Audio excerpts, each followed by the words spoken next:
નમસ્કાર મારા વાલા પશુપાલક મિત્રો, હું તમને આજના વિડીયોમાં જે વાત કરવાનો છું એ અત્યાર સુધી કોઈએ પણ તમને કરી નહીં હોય. અને આજના વિડીયોમાં જે વાત કરવાનો છું એક વસ્તુની વાત કરવાનો છું જે પશુઓ માટે વરદાન કહેવાય છે અને એના એટલા ચમત્કારિક ફાયદા છે અને એનું નામ છે મેથી. તો હવે આજના વિડીયોમાં હું તમને મેથી વિશે સંપૂર્ણ માહિતી આપવાનો છું.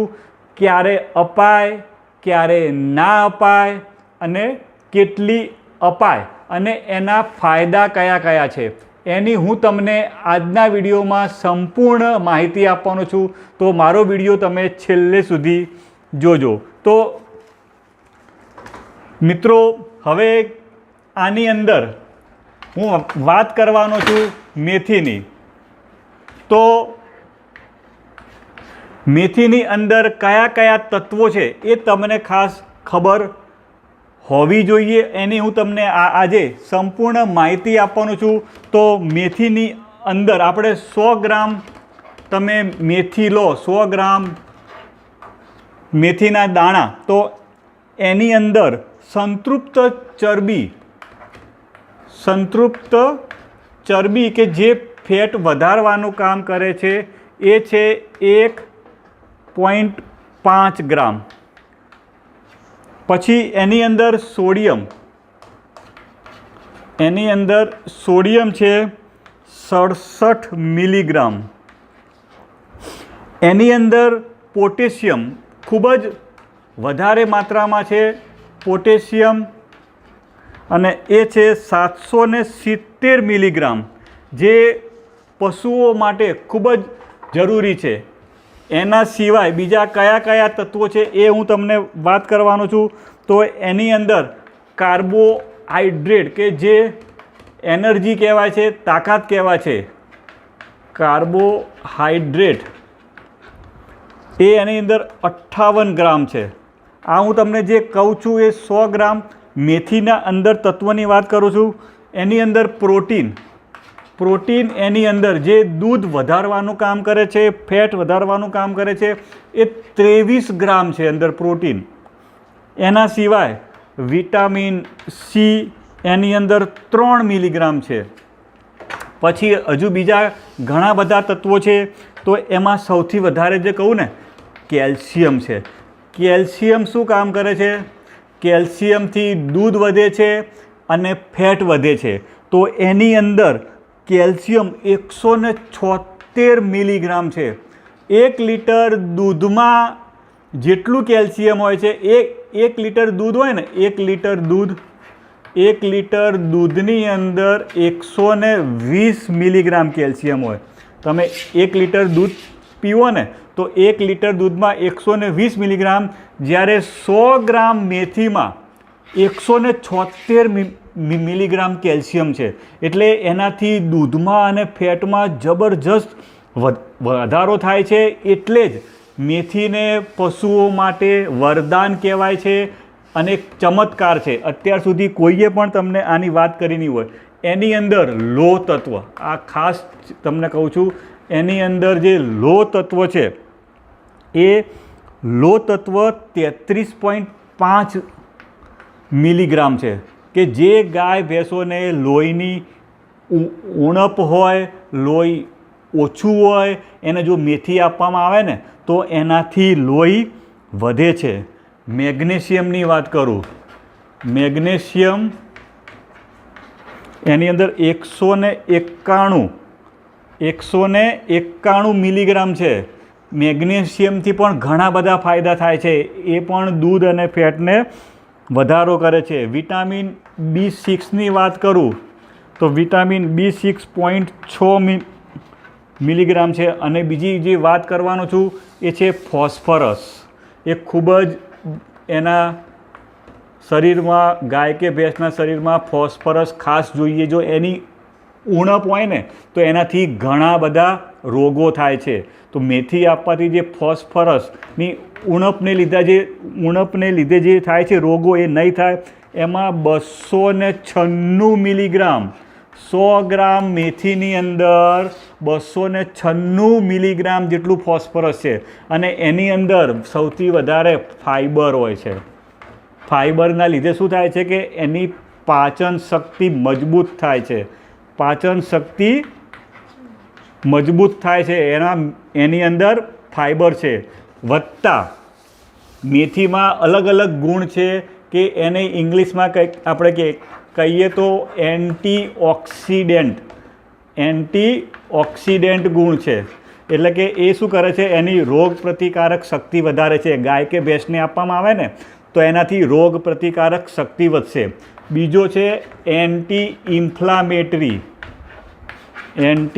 ઇન્ફ્લામેટરી. એનો મતલબ થાય છે કે કોઈ પણ પ્રકારનું સોજો આવ્યો હોય, એના પગમાં સોજો આવ્યો, ગમે તે જગ્યાએ સૂજન થયું હોય તો એ સૂજનને દૂર કરવાના એનામાં મેથીની અંદર ગુણ છે. વત્તા એન્ટીવાયરલ. લંપીનો છે ને રોગ, શેનાથી થાય છે? વાયરસથી થાય છે. તો આ એન્ટીવાયરલ ગુણ છે. એન્ટીબેક્ટેરિયલ ગુણ છે એમાં. એન્ટીબેક્ટેરિયલ એટલે કે બેક્ટેરિયાથી થતા રોગો પણ એનાથી થશે નહીં. આ આટલા બધા મેથીની અંદર ચમત્કારિક ફાયદા છે. તો હવે મેથી ક્યારે આપવાની છે તો એની હું વાત કરું છું. તો મેથી આપવાનો ખરો સમય એ ખાસ તમે યાદ રાખજો. ગમે તે સમયે મેથી આપવાની નથી. એની આડ અસર પણ ખૂબ જ છે, એટલે બહુ ધ્યાનથી આપવાની છે. મેથી આપવાનો ખરો સમય વિયાણ થઈ જાય, કોઈ પણ ગાય કે ભેંસનું વિયાણ થઈ જાય એના 8મા દિવસથી તમારે ચાલુ કરવાની છે. 8મા દિવસથી મેથી ચાલુ કરવાની છે. કેટલી? 100 ગ્રામ સવારે, 100 ગ્રામ સાંજે. 8મા દિવસે અને 100 ગ્રામ સવારે, 100 ગ્રામ સાંજે. કેવી રીતે આપવાની છે? સવારે આપવાની હોય તો એને રાત્રે પાણીમાં પલાળી દેવાની, પછી એને થોડું ગરમ પાણીમાં ઉકાળી અને આપી દેવાની સવારે. સાંજે પણ આપવી હોય તો એને દિવસે સવારે એને પાણીમાં મૂકી રાખવાની, સાંજે થોડું ગરમ પાણીમાં ઉકાળીને આપવાની. 8મા દિવસે એને 100 ગ્રામ આલવાની. 9મા દિવસથી તમે 150 ગ્રામ સવારે, 150 ગ્રામ સાંજે આપવાની છે. અને કેટલા સમય સુધી? તો ખાલી 1 મહિના સુધી જ આપવાની છે, વધારે આપવાની નથી. ખાલી 1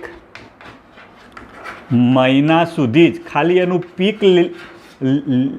પીક લેવલ આવે ત્યાં સુધી જ એને આપવાની છે. 1 મહિના સુધી જ આપવાની, વધારે આપવાની નથી. બરાબર?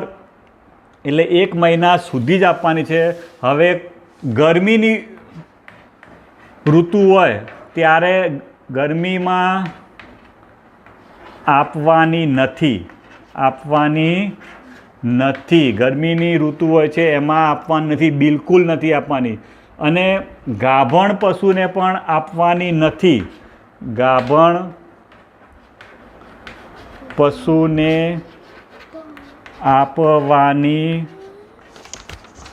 નથી. ગાભણ પશુને પણ આપવાની નથી. ગાભણ પશુને ભૂલથી પણ એને આપવાની નથી. યાદ રાખજો પાછા કે સાહેબે કીધું નહોતું. હવે ગાભણ પશુને ક્યારે આપી શકાય? તો વિયાવાના 15 દિવસ બાકી હોય, વિયાણ થવાના 15 દિવસ બાકી હોય, 15 દિવસ બાકી હોય ત્યારે સવાર સાંજ 100 ગ્રામ આપી શકાય. 100 ગ્રામ આપી શકાય. એટલે કે ગાય હોય તો એને 8.5 મહિના થઈ જાય પછી શરૂઆત કરવાની. ભેંસ હોય તો એને 9.5 મહિના થઈ જાય પછી એને તમે આપી શકો. બરાબર? વિયાણ થવાના 15 દિવસ બાકી હોય ત્યારે સવાર સાંજ એને 100 ગ્રામ સવારે 100 ગ્રામ સાંજે આપવાની રીત મેં તમને કીધું એ પ્રમાણે સવારે આપવાની હોય, સવારે એને આપવાની હોય ત્યારે રાત્રે પલાળી દેવાની છે અને સવારે થોડું ગરમ પાણીમાં ઉકાળી અને પછી આપવાની છે. એટલે આપવાની રીત તમારે એને ધ્યાનમાં રાખવાની છે. જો તમે ગાભણ પશુને જો 15 દિવસ પહેલાં આપશો તો એનાથી કયા કયા ફાયદા થાય છે તો જુઓ. એનાથી પહેલો ફાયદો થશે કે ગાભણ પશુને, અને બીજું ખાસ એક વસ્તુ યાદ રાખજો, ગાભણ પશુમાં પણ ગાભણ પશુ હોય જો માટી કાઢતી હોય, દિલ બતાવતી હોય, પૂંઠ બતાવતી હોય તો એને આપવાની નથી. ગાભણ પશુ હોય અને જો એ માટી બતાવતી હોય, પૂંઠ બતાવતી હોય, દિલ બતાવતી હોય, ઘણા લોકો એને કહેતા હોય કે ગરમી બતાવતી હોય તો એને મેથી આપવાની નથી. જે ના બતાવતું હોય એને તમારે મેથી આપવાની છે. તો ગાભણ પશુને જો તમે 15 દિવસ પહેલાં કીધું એ પ્રમાણે જો મેથી આપશો તો એનાથી કયા કયા ફાયદા થશે તો એનાથી પગમાં સોજા નહીં આવે, પગમાં સોજા નહીં આવે, બરાબર. પછી બીજો ફાયદો થશે આરહો, જે આપણે કહેતા હોય છે કે બાવલામાં પાણી ભરાઈ જાય છે એ નહીં થાય. ત્રીજો મિલ્ક ફીવર,